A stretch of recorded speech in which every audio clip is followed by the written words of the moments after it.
పర్లేదు ఎట్లయితే ఏంటి సామాన్ తీసుకురావాలని చెప్పేసి అని తీసుకురావచ్చు, పర్వాలేదు. ఏంది బై నువ్వు సామాన్ తీసుకురావడానికి వాళ్ళకి పని చేయడానికి ఉన్నావు కదా అని చెప్పేసి అని ప్రతి ఒక్కరికి డౌట్ వస్తుంది. ఓకే, నేను కాదంటలేను. నేను ఇప్పుడు 5 గంటలకు లేచిన, ఓకే నేను ఇప్పుడు ఏంటిది 6 గంటలకు 6 గంటల 10 నిమిషాలకు తప్పనిసరి మనం డ్యూటీకి వెళ్ళాలి, అంటే వాళ్ళని తీసుకెళ్ళాలి తప్పనిసరి, జాబ్ చేస్తారు కాబట్టి.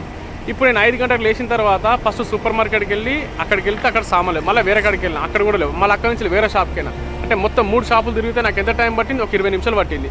సరే అది తీసుకొచ్చి మళ్ళీ ఇంటికి వచ్చిన మళ్ళీ ఇంకొక ఆర్డర్ వచ్చింది, అక్కడికి తీసుకొచ్చుకున్నా మళ్ళీ ఎంత మళ్ళీ ఒక 20 నిమిషాలు, అంటే మొత్తం ఎంత నాకు 5:40 అయితే అయిపోయింది కదా, 5:40 నిమిషాలు అయిపోయింది. మళ్ళీ 5:40 నిమిషాలకు మళ్ళీ ఫోన్ వచ్చేసి మళ్ళీ టీ పాయింట్ కట్టుకొని మళ్ళీ ఆర్డర్ వచ్చేసింది. ఆల్మోస్ట్ 6 అయిపోయింది. సో 6 గంటలకి ఇప్పుడు నేను ఎట్లా వెళ్ళిపోవాలి? సో ఒక ప్లేస్కి ఇప్పుడు జాబ్ చేసే ప్లేస్ని వాళ్ళని తీసుకెళ్ళాలంటే అక్కడికి మినిమం ఏంటంటే 25 మినిట్స్ పడుతుంది. సో ఆ రూట్ మొత్తం వచ్చేసి 80 స్పీడే. నేను ఆమెను అంటే వాళ్ళని నేను 6:20 లోపల ఎప్పుడు చేర్చాలి? 6:20 నిమిషాలకు నేను ఎప్పుడు చేర్చాలి? 25 మినిట్స్ రూట్ పడుతుంది. నేను ఎట్లా చేర్చాలి?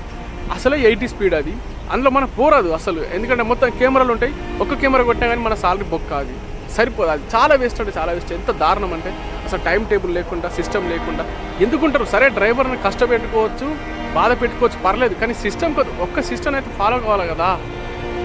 అర్థం చేసుకుంటే నేను పేరు మెన్షన్ చేస్తలేను, అర్థం చేసుకుంటారని చెప్పేసి అనుకుంటాను, ఎందుకంటే యూట్యూబ్ రెస్ట్రిక్షన్స్ ఏమైనా ఉంటాయని చెప్పేసి నేను పేరు చెప్పడం లేదు, వాళ్ళు వీళ్ళు అని చెప్పేసి అని మాట్లాడుతున్నా. అయితే చూడరు ఇప్పుడు 6:10 నిమిషాలకు వచ్చేసి బండ్ల కూర్చొని ఎల్లా సూరా అని చెప్పేసానంటే ఏమన్నా ఫ్లైట్ అయ్యేది? ఇక్కడ ఎక్కి ఇక్కడ గాలి లేచి అక్కడ దిగడానికి నేను కూడా డ్రైవరే కదా, చాలా మంది కూడా డ్రైవర్లే కదా, ఎట్లా పోతారు? ఎట్లా వస్తారు? 6:10 నిమిషాలకు వెళ్తే అక్కడ 6:20కి అక్కడ మనం రీచ్ కావాలి, అంటే నేను నాకు పోవడానికి 25 మినిట్స్ పడుతుంది, అంటే 10 మినిట్స్ లోపల నేను ఎట్లా చేరుకుంటా అక్కడికి, జాబ్ కాడికి? అది మధ్యలో ఎన్ని సీసీ కెమెరా ఉంటాయి, అంటే ఎన్ని మన మొబైల్ కెమెరాస్ ఉంటాయి, అవి ఒక్క కెమెరా కొట్టిందంటే ఒక్కొక్క కెమెరాకి 500 వస్తుంది మనకు ఫైన్. 500 ఫైన్ అంటే ఇంటికాడి మన ఎంత 11-12 వేల రూపాయలు ఇంటికాడి. సో వాళ్ళ కోసం ఇప్పుడు నేను సాలరీ కట్ చేసుకోవాలా, నేను ఫైన్ తెచ్చుకోవాలన్నా, లేకుంటే ఏంటిది? అరే ఒక మానవత్వం ఉంటే టైంకి లేసేసి టైం ప్రకారంగా ఒక డ్రైవర్ని చూసుకునే పద్ధతి చూసుకోవాలి. టైమింగ్ సిస్టమ్ ప్రకారం జాబ్ చేయాలనుకుంటే ఏ టైంకి లేవాలి, ఏ టైంకి పోవాలి, ఏ టైంకి రావాలని చెప్పి సిస్టమ్ అయితే ఉంటుంది. అరే గంట లోపల ఇన్ని పనులు ఎట్లా చేస్తాను చెప్పండి మీరు? గంట లోపల 3 ప్లేస్లోకి వెళ్ళేసి వచ్చేసి మళ్ళీ 4 ప్లేస్కి రెడీ కావాలి, ఎట్లా రెడీ అవుతారు? నాకు అర్థం కాదు. ఇది చాలా అంటే చాలా ఇబ్బంది. ఇది ఈ అమ్మాయి ఇది ఏంటిది అసలు? ఈ దేశం ఏంటిది? లెక్క ఏంటిది? చూస్తున్నారు మీరు, నమ్మరు కానీ నేనైతే 80 స్పీడ్ ఉండే రూట్లో ఇప్పుడు 120-130 స్పీడ్ వెళ్ళేస్తుంది. నేను తెలుసా అసలు దాదాపుగా అట్లా ఎవరు వెళ్ళరు ఇక్కడ ఈ దేశంలో. ఏంటంటే 80 స్పీడ్ మీరు దాదాపు ఎవరని అడగండి, లోకల్ వే అయినా హైవే అయినా దాదాపు 80 స్పీడ్ ఉంటుంది. వితౌట్ ఆ సిటీ అవుట్ ఆఫ్లో అయితే మాత్రమే 120 స్పీడ్ ఉంటుంది, అంతకంటే మించి హై స్పీడ్ లేనేది ఇక్కడ. కానీ ఈ లోకల్లో కూడా 80 స్పీడ్ కాడ 120-130 స్పీడ్ ఎట్లా వెళ్ళాడు? పోనీ అంటే ఎవరి పోతారు నీ యొక్క ఫైన్ ఎత్తారా అని ఏమనత్తారా అని, కానీ యొక్క పానం పోతే ఎట్లా, యొక్క ఏమన్నా అయితే ఎట్లా, ఈ అమ్మ ఎంత కూడా ఆలోచించకపోతే ఎట్లా నాకు అర్థమైతే లేదు. ఈ అమ్మ ఈ 10 సంవత్సరాల డ్రైవింగ్లో ఈ యొక్క ఈసోటి నేను ఎప్పుడు ఇవ్వలేదు తెలుసా. తెలిసిన దోస్తులు కూడా హౌస్ డ్రైవింగ్ ఫీల్డ్ వచ్చారు చాలామంది ఇంతకంటే ముందు, అంటే నేను రాకట్టే ముందు. వాళ్ళు కూడా గిదే బాధలు పడ్డారు. ఏమన్నారంటే ఈ అమ్మ గిద్ద తక్కువ ఉంటుంది, ఈ అమ్మ టార్చర్ ఎక్కువ ఉంటుంది, టైం ఫుడ్ ఇవ్వరు, ఏమి ఇవ్వరు, ఈ అమ్మ ఆ దేశం పోయేకంటే మనం ఇంకా వేరే దేశం అయింది బెటర్, లేక ఇంటికనే మనం పని చేసుకుని బెటర్ అని చెప్పేసి చాలా సలహాలు కూడా ఇచ్చారు. కానీ నేనేంటంటే నా టైం బాగాలేక నేను రావడం జరిగింది. సో ఓకే, నేను అరబ్బీలో పర్రు కదా అని చెప్పేసి నేను ఎట్లయినా సరే ఈ అమ్మని వాళ్ళకి ధీటుగానే అయితే ఉంటానని చెప్పేసి నేను ఛాలెంజ్ చేసుకుని వచ్చిన తర్వాత మన అయితే పలదింగుతుర్రు. గిట్ట వలదింగుతారు, ఏం చేద్దాం, పలగొట్టించుకోవాల్సిన టైం వస్తుంది. పలుగుతుంది, మొత్తం పలుగుతుంది. ఇక ఏం చేయాలి? ఇక నమ్మ నారాయణ పొద్దునేసి కొద్దిగా దాకా దేవుని మొక్కేసి అయితే బండి స్టార్ట్ ఇక పోడవుతుంది, పోడవుతుంది, అతుడవుతుంది. ఒక టైంలో రాత్రి 1కి 2కి ఫోన్ చేసి డ్యూటీ చెప్తారు తెలుసా. ఇలాంటి ఈ సిచ్యువేషన్ అయితే ఏ డ్రైవర్కి రావద్దని చెప్పేసి అయితే కోరుకుంటున్నాను తెలుసా. అంటే ప్రపంచంలో ఉన్నది అందరు మనుషులే, గాడిదలు అయితే ఎవరు లేరు.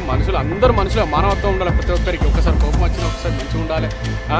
మన మనుషులు వాళ్ళ మనుషులు అని చెప్పేసి అయితే ఒక ఇంగిత జ్ఞానం అయితే ఉండాలి, ప్రతి ఒక్కరికి ఉండాలి. అది లేనప్పుడు ఎవరైనా కానీ వేస్టే. అండ్ ఇంకొకటి ఏంటంటే నేను సౌదీలో 10 సంవత్సరాలు పనిచేసిన, ఎక్కడికి వెళ్ళినా కానీ చాలా ఫ్రీడమ్. సౌదీ చాలా డేంజర్ కంట్రీ అని చెప్పేసి అంటారు. సౌదీలో చాలా ప్రాబ్లమ్స్ ఉంటుంది, అక్కడికి వెళ్తే తలలు కోసేస్తారు, నరికేస్తారు, చంపేస్తారు అని చెప్పేసి చాలా భయాలు అయితే కల్పించడం జరిగింది. కానీ సౌదీ అట్లా కాదు. నేను చూసిన దేశాలలో నేను దుబాయ్ చూశాను, అండ్ ఇప్పుడు ఖత్తర్ కూడా చూసాను, అండ్ సౌదీలో కూడా నేను 10 ఇయర్స్ వర్క్ చేశాను. కానీ సౌదీ ఎంత బెటర్ అంటే చాలా బెటర్.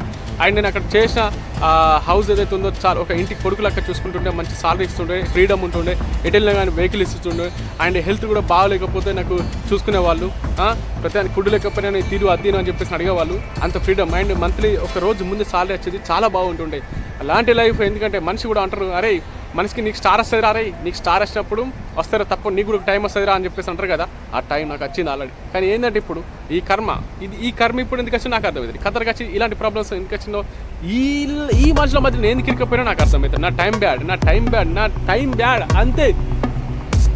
నేనైతే వాళ్ళకి వీళ్ళకు సలహాలు ఇచ్చేంత లేదు, ఎందుకంటే ఎవరి జీవితం ఎలా ఉంటుందో చెప్పలేము. కానీ ఈ గల్ఫ్ జిందగీ వచ్చేసి మీరు నరకయాతన పడద్దు అని చెప్పేసి నేను కోరుకుంటున్నాను. ఎందుకంటే ముఖ్యంగా ఈ డ్రైవింగ్ ఫీల్డ్లో మాత్రం, హౌస్ డ్రైవింగ్ ఫీల్డ్లో మాత్రం వచ్చేసి నరకయాతన పడద్దు అని చెప్పేసి నేను కోరుకుంటున్నాను. ఇంకోటి ఏంటంటే చాలామంది వస్తారు హౌస్ డ్రైవింగ్ ఫీల్డ్లో, ఎందుకంటే ఆ ఫీల్డ్లో ఉన్న వారికి ఆ ప్రేమ ఆ ఫీలింగ్ అనేది వేరే ఉంటుంది. సో ఆ ఫీలింగ్ ఉన్న వాళ్ళు తప్పనిసరి డ్రైవింగ్ ఫీల్డ్ ఎంచుకుంటారు. కానీ కంపెనీ ఎంచుకుంటే బాగుంటుందని చెప్పేసి నా సలహా. కంపెనీ ఎంచుకోండి, కంపెనీ పోయి చేసుకోండి. కానీ ఈ అవుట్ డ్రైవింగ్ ఫీల్డ్లో మాత్రం రాకుండా వచ్చి మాత్రం ఇబ్బంది పడకూర్రి. ఎంతో ఇప్పుడు నాకు ఎంతో కొంత అరబీ వచ్చు కాబట్టి నేను ఎంతో కొంత వెళ్ళిస్తున్నా. కానీ పూర్తిగా రాని వాళ్ళ పరిస్థితి ఏంటిది, వాళ్ళు ఎలా భరిస్తారు, ఎలా ఉండగలరు, అదే చెప్తున్నా. కొత్త వాళ్ళు ఎవరైనా సరే, వాళ్ళు వీళ్ళు ఎవరైనా సరే, అరబీ రాని వాళ్ళు వీళ్ళు ఎవరైనా సరే, వాళ్ళు ఎట్లా కష్టాలు ఎలా తీసుకోరో తెలియదు. కానీ నా కష్టం, నేను ఇంత 10 సంవత్సరాల నా ఎక్స్పీరియన్స్ అంతా మొత్తం కుడిచిపోతున్నా సరే నాకైతే ఇబ్బంది తప్పలేదు. కాబట్టి ఫ్రెండ్స్, ఈ బాధలు, ఈ తిప్పలు మర్చిపోలేనివి నా లైఫ్లో ఎప్పుడు గుర్తుంటాయి. సో ఇవన్నీ కూడా మీతో పంచుకుందామని చెప్పేసి ఈ వీడియోని అయితే తీయడం జరిగింది వస్తుంది.